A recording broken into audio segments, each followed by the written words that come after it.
దేశంలోని ఏ రాష్ట్రంలో కాంగ్రెస్ కు డబుల్ డిజిట్ ఫలితాలు వచ్చే పరిస్థితి లేదన్నారు సిర్పూర్ బీజేపీ ఎమ్మెల్యే పాల్వాయి హరీష్ బాబు. 60 ఏళ్ల పాలనలో ప్రజలను పట్టించుకునే కాంగ్రెస్ కొత్త మేనిఫెస్టోతో ఎలా న్యాయం చేస్తుందని ప్రశ్నించారు. తెలంగాణలో 6 గ్యారంటీలు అమలు చేయలేదని, ఇక 5 గ్యారంటీలు ఎలా అమలు చేస్తారని నిలదీశారు. అటవీ ఏనుగు దాడిలో 2 మరణించినా సిర్పూర్ కాగజ్ నగర్ జిల్లా కలెక్టర్ ఎస్పీ పట్టించుకోలేదన్నారు. మృతుల కుటుంబాలకు రాష్ట్ర ప్రభుత్వం ఎక్స్గ్రేషియా ప్రకటించాలని డిమాండ్ చేశారు పాల్వాయి హరీష్ బాబు. కాంగ్రెస్ పార్టీ సభ చూస్తూ ఉంటే వెనుకటికి ఒక సామెత ఉండే, వెనుకటికి ఇవాళ కూడా మనం ఆ సామెతలు వాడుతూనే ఉంటాం. ఆరిపోయే దీపానికి వెలుతురు ఎక్కువ అని. నేను అడుగుతున్న కాంగ్రెస్ పార్టీ పోటీ చేసే, దేశవ్యాప్తంగా పోటీ చేసే నియోజకవర్గాలు ఎన్నో తెలుసా? వాళ్ళు 255 నుంచి 280 సీట్లు మాత్రమే పోటీ చేస్తారు. సగం లోక్సభ సీట్లకు పార్టీ పోటీ చేయట్లేదు.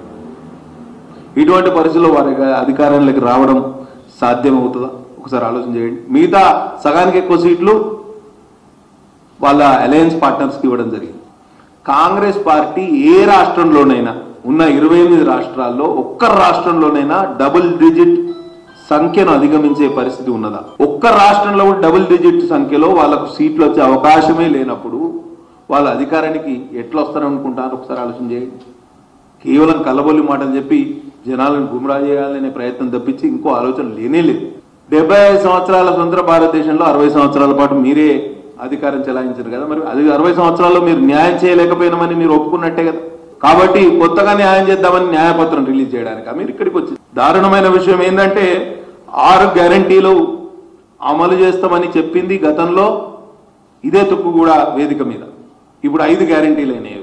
తెలంగాణ రాష్ట్రంలో జనవరిలో ఒక్కరోజు కూడా ఓవర్ డ్రాఫ్ట్ తీసుకోకుండా ఈ ప్రభుత్వం నడవలే. ఇటువంటి పరిస్థితుల్లో మీరు గ్యారంటీలు అమలు చేస్తామని చెప్తే జనాలు నమ్ముతారా? ఒకసారి ఆలోచన చేయండి.